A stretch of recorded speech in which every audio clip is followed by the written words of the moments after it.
Okay, ladies and gentlemen, welcome to STEM with Kino.com. I'm Kino Thomas, and today's tutorial is for our SIFT guys, for you guys that are wanting to be those whirly-bird guys out there in rotary wing aircraft.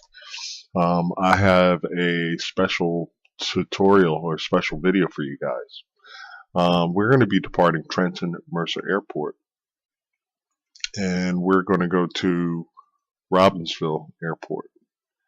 Alright, so it's a short trip, heading of 123 degrees, which is about southwest, 10 miles out.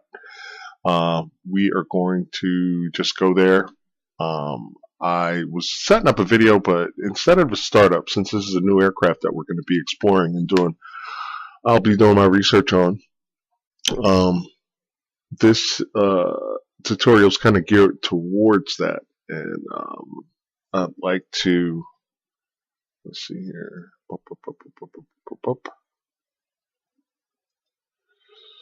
Alright. Elviz.com. Alright.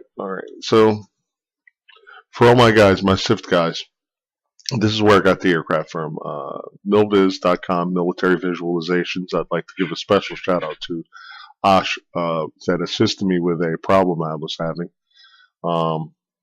I clicked on the wrong aircraft, to make sure that you don't do it. The aircraft that we're going to be exploring is this guy right here. This is the Milviz 407, is what it's labeled as, and for some reason I clicked on Huey. For some reason I'd already bought a Huey, but you know, click here, boom, you can click there to add to cart. PayPal, they accept PayPal, but really decent solid simulator, I believe, and we're going to be exploring this for our SIFT guys.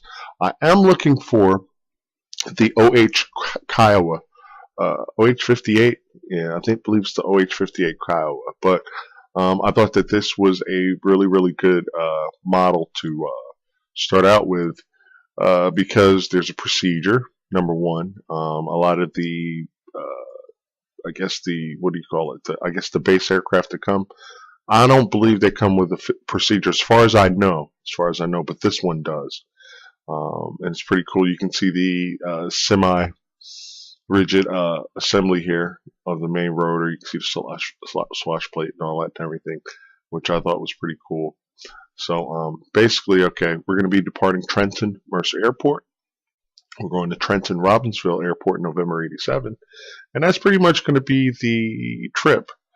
I am an airline transport pilot in turbine-powered aircraft, multi-engine turbine-powered aircraft. So I do have a little bit of helicopter training, but pretty much just enough to get you through the aerodynamics and stuff that you need for the test. But I wanted to just start doing some videos to kind of put those aerodynamic principles kind of like in motion, something you could actually visually see. And if you feel so inclined to, and I encourage you guys, go to Milviz and you know, get the aircraft, and you know, and so you can actually play with it on your own and kind of get a feel for what you're getting yourself into. Got a Fort Rucker, home of Army Aviation. I'm going to be doing videos out of here for the most part, but Fort Rucker, Cairns Army Airfield, I believe that's what, but Fort Rucker is what we called it back in the old days. Okay, so stay tuned, and we will go to the video, Trenton Mercer Airport Helipad 2. Thanks, and see you in a bit.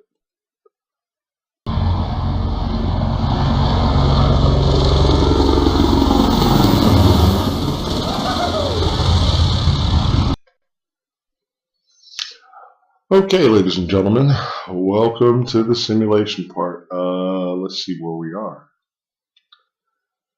Positioned.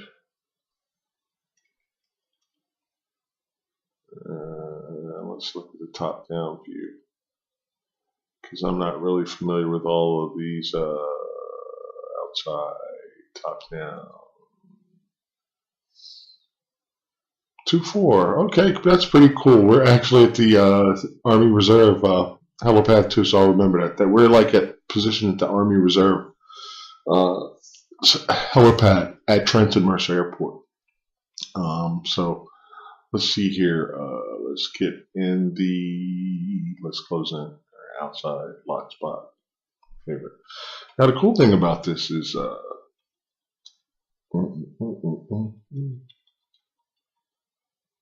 right. When we kick the anti-torque pedals, you can actually see the movement of the tail rotor blades. We'll go up a little bit and we'll zoom out, and as I move the cyclic, you can see the blades moving, and they all move together when we actually operate the collective. So I thought that was pretty neat. This is a semi-rigid rotor system. You could see the rotor blades have the ability, they're on hinges, so they can move forward and backwards, but not up and down. So they can lead and lag as the rotor assembly or the mass turns, which I thought was pretty cool how they put that in there. Let's go inside. Okay, so we basically have our basic flight instruments. I'm going to go into detail with the other instruments. We have our annunciator panel up top, which tells the pilot, hey, I'm happy. I'm a happy helicopter, as opposed to not being a happy helicopter. If the flight conditions are not favorable for what we're trying to do, then we will get some indications up here to say, hey, stupid, stop it. I shouldn't say it like that, but hey. What else did I want to say? Okay, so airspeed indicator, attitude indicator. We have our altimeter, tells us how high we are.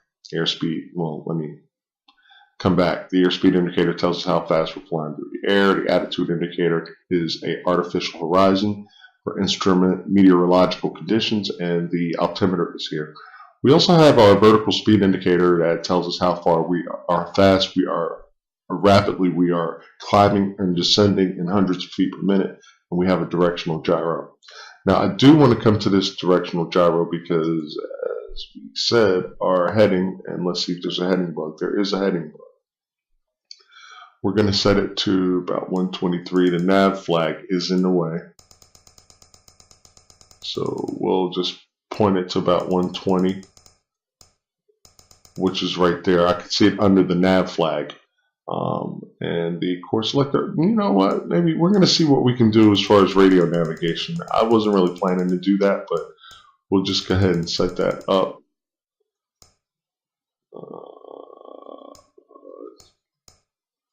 And that's pretty neat how you can right or left click to make the course deviation indicator, or the course selector I should say, move left and right. That's pretty good, guys. Milvis, I like that. Horn mute. Okay, that's pretty cool. All right. Horn mute. RPM. Horn. All right. RPM warning. Horn mute. Okay, very good. All right. So let's go to our overhead panel. If we go to the overhead panel view, we right click, cockpit, overhead, bang. Okay, we're there. Now, you may not be able to see these pretty well. I tried to see if I could like kind of angle, but this is pretty much how they have it set up. So you're going to have to hover over the switches in order to find out what's what. Some of these switches you can readily identify, which is pretty cool. So we will start like this. All right, our left fuel pump is going to go on. Our right fuel pump is going to go on. Our fuel boost pump, I should say. Our flight instruments. Lights, attitude indicator power, and turn indicator power. That all comes on. We're going to come down to our avionics. You can see avionics power there. We're going to left click that, flip that into the on position. Our battery is going to come on.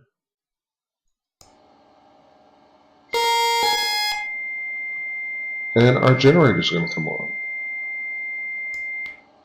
Okay, pitot heat we're not going to worry about. And basically what we're going to do is we're going to come down back to our virtual cockpit, and I'm going to horn mute. And we got another one, LCD test. We got an LCD test. We can check the liquid crystal displays and the gauges. We have our instrument test, and we have our horn mute, which we've done that, and then our caution test. We press that, all the lights come on to tell us, hey, and we have a line of caution says this. We can press that, and that just gives us, that tells us that we will get a proper indication. We have our emergency locator transmitter, which we are not going to deal with in this video. What we are going to do is we're going to make sure that our flight controls are free and correct. So our cyclic is free and correct, our anti-torque pedals, there's nothing inhibiting the movement, and our collective comes up and comes down. Now, excuse me. Now, our annunciator panel is just giving us information, saying, hey, guy, look, we have some things going on. One thing, the fuel valve is not open. We can see that on the left. Oil pressure, hydraulic system is not on. The engine is out, and we don't have sufficient RPM. But we're about to take care of that. So what we're going to do is we're going to come down, and I'm using the keyboard arrow keys. And what we have is a guarded switch here. So we're going to open the guard up to allow us to move the fuel valve switch into the on position.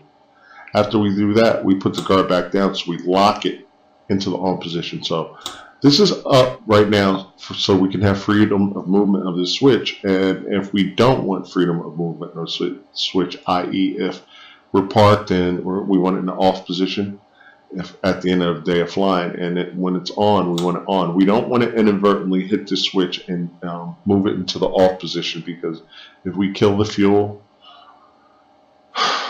you can figure the rest out. Alright. Alright. Cover pedal stop. Alright. So, alright. So now what we're going to do is we're going to back up a little bit.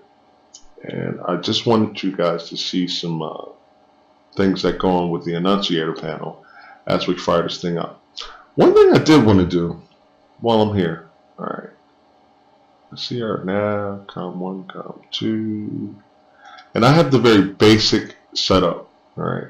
I want you guys to understand I have the very basic setup in here. That is the transponder down there on the bottom. So we will be flying this by reference, I guess visual reference. So we'll be flying at heading of 123, no radio navigation. Alright, so we'll come outside, or we will look outside. Our nav lights are on, and we will wiggle. It's not wiggling now. Okay, no worries. Come back in. Alright. Okay, so we have fuel. Our fuel shutoff valve is in the on position, so we are getting fuel. Our landing lights we're going to turn on, and I'm going to hit the starter switch.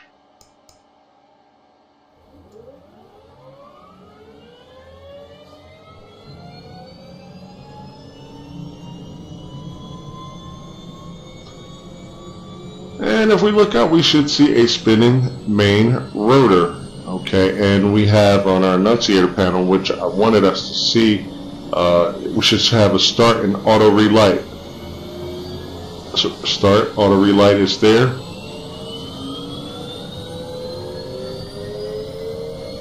Hydraulic system and engine out.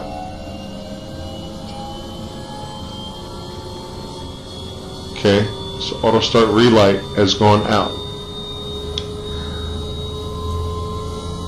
Engine light is out, and the RPM came on, and we have one more light that is on, and it is the hydraulic system. So the aircraft is saying, hey, turn on the hydraulic system please, or we're going to have issues. So we will come up and over, and this is the hydraulic system. You can go to the annunciator panel, I mean not the overhead view, but I just knew where the switch was.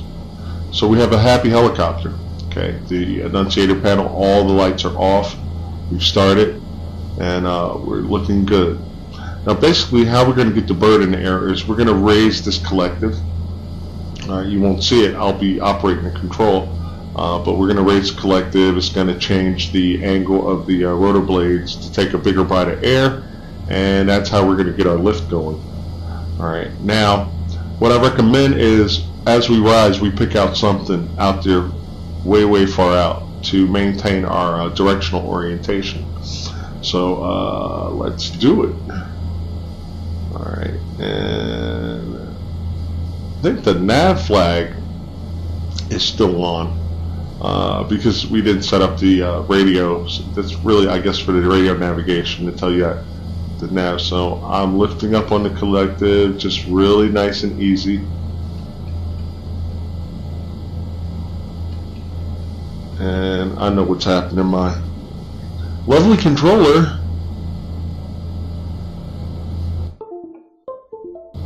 is not cooperating. Now it is cooperating. So that was the issue why it was not the simulator, it was the so we're lifting the collective. You can see the dust kick up a little bit there. Alright.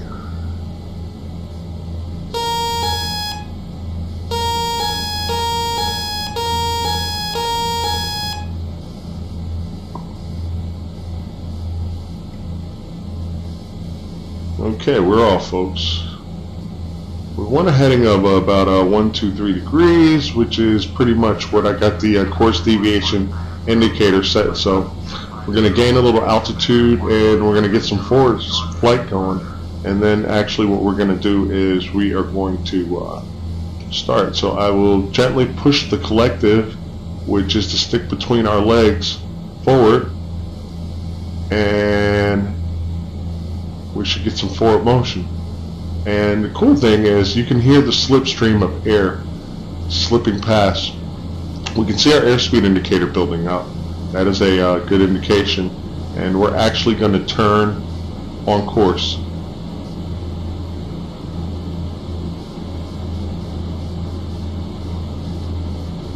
Alright. Now this is just for simulator purposes, because all the helicopter aficionados are going to be like, hey, you didn't do this, you didn't do that. Don't worry about that. All we're doing, this is just familiarization for our SIFT guys. Alright, and alright, we don't want to overspeed. Alright, so we're gonna just raise the nose or actually raise the nose just a little bit. And you see me doing a little bit of porpoising a little bit there. I get things stabilized, but basically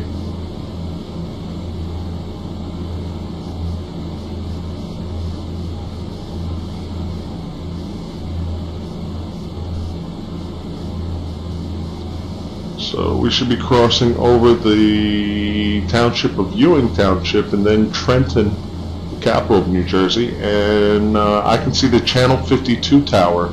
It's that little tower in the 11:30, 12 o'clock position. And that's a good indication because we need to fly to the right of that if we are going to Trenton Robbinsville Airport. So that is an outstanding terrain feature. So we would call it in orienteering, or I guess you would call that the science of map reading. Orienteering.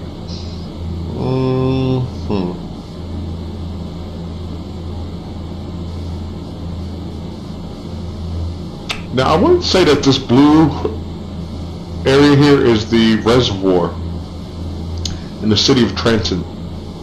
There's like a reservoir. I forget the name of that street.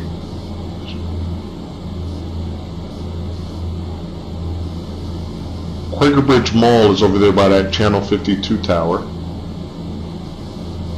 Quaker Bridge and Mercer Mall. And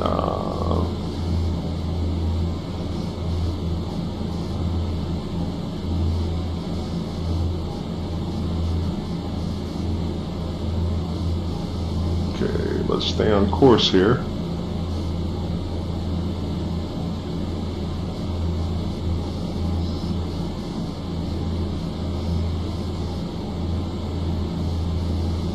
Okay, a little bit too much torque on the pedal there. But for the most part, we're maintaining our course. And we should wind up at Trenton Robbinsville Airport. We're probably crossing Route 1, the big highway that we're just passing over now. US Route 1.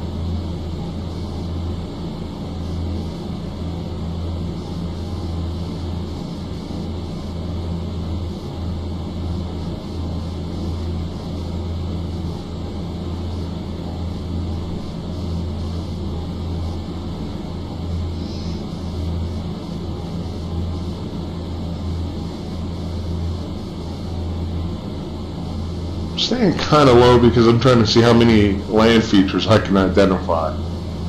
But let's get up because we should be at least 1,200 feet.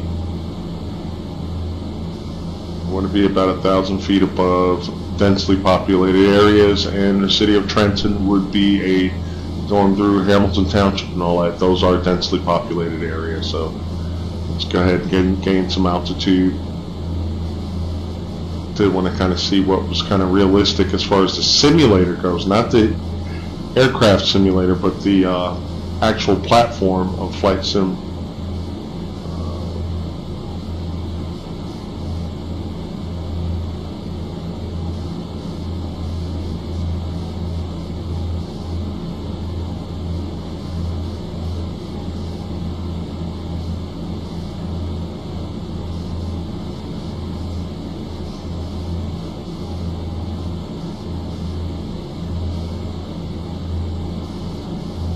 This could possibly be Route 130.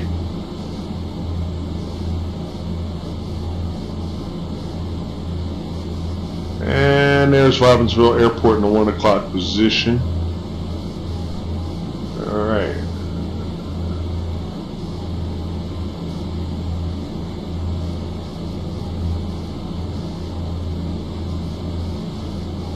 Runway 29 and 11.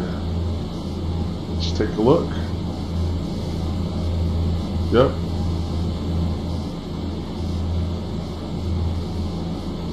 We should be coming up to the New Jersey Turnpike.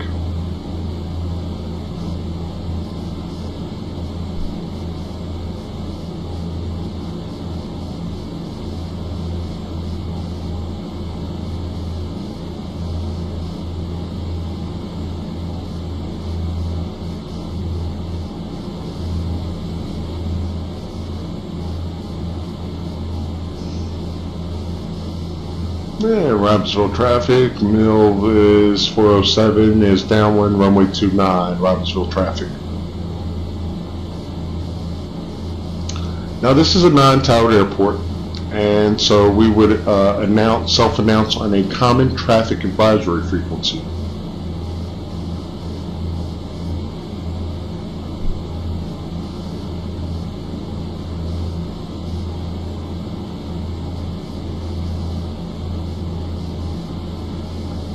Robbinsville traffic, Milvis 407 is base for runway 29, right base for runway 29, Robbinsville traffic.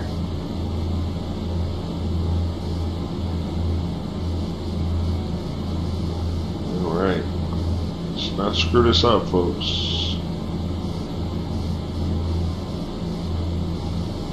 Maintaining our orientation with the runway, or attempting to. Alright. Robbinsville traffic, Milvis 407 is final for runway 29, Robbinsville traffic. We can see the visual approach slope indicator. And as we descend, we are going to slow this bird down. And we've announced that is the New Jersey Turnpike we're crossing over right about now.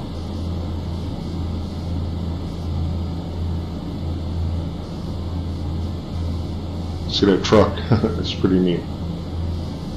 Okay, now, ladies and gentlemen, I am not as skilled with rotary wing aircraft as I am with fixed wing aircraft, so this approach might be pretty neat, but not sure about the landing, but I'm checking my speed and collective and bringing it on in.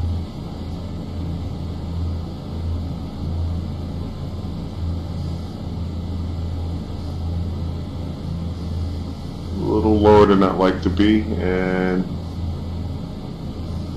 we're just going to creep it on in.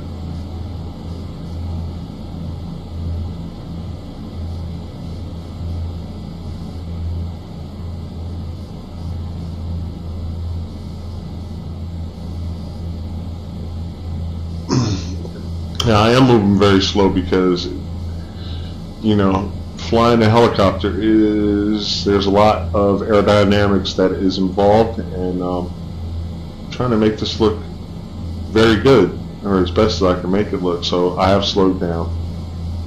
I have self-announced.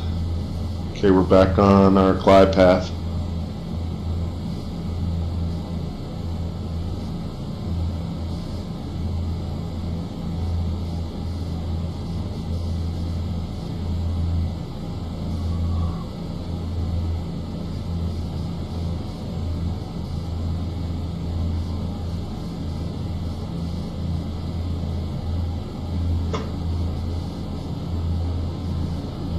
And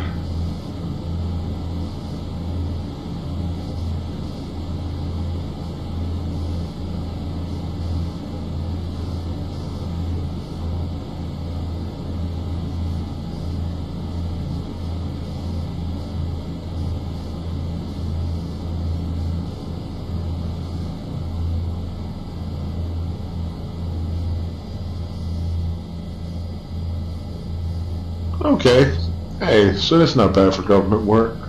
I am gonna see if we can't hover it over here.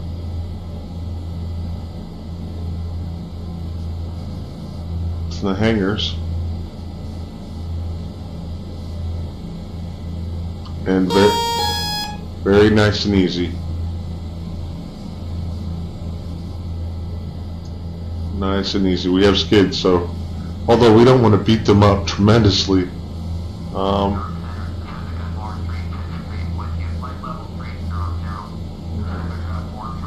don't want to drift into the hangars. So we'll leave it right here on the taxiway. So we made it to Trenton Robbinsville Airport. That was the mission, and we're here. So Millville's, good job. Very, very nice and pretty decent, stable platform to operate. And guys, it's going to take a little bit of practice. I mean, it's taken a lot of practice just for me to do this, and I still have mastery to obtain with operating this rotary wing aircraft. So all my SIFT guys out there, if you have questions about the SIFT test, which is the standard instrument for flight training for the United States Army Warrant Officer Flight Training Program, every Friday night, 9 to 11 Eastern Standard Time on YouTube. You can look for me, and I can answer your SIFT questions directly. This is Keno Thomas with STEMwithKeno.com, and I'd like to thank you guys for watching. Have a great day. Trying to see if I can turn that landing light out. No big deal.